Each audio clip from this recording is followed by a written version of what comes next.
So on this short tutorial, I'm gonna show you how to fix Instagram will restrict certain activity easily and fast.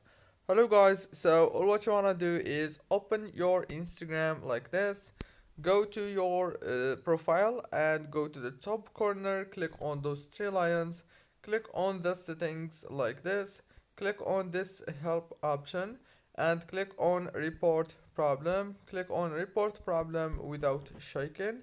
And now all what you want to do is briefly explain what happened right here in the top and send a screenshot of the problem. And after that you have to go back to the home and open the Play Store or the App Store if you have iPhone. Go to the search bar and search for Instagram. Now here you have to click on update to update your Instagram into the latest version because sometimes the problem is from the update. And that's it guys, don't forget to like, subscribe, thank you for watching until the end.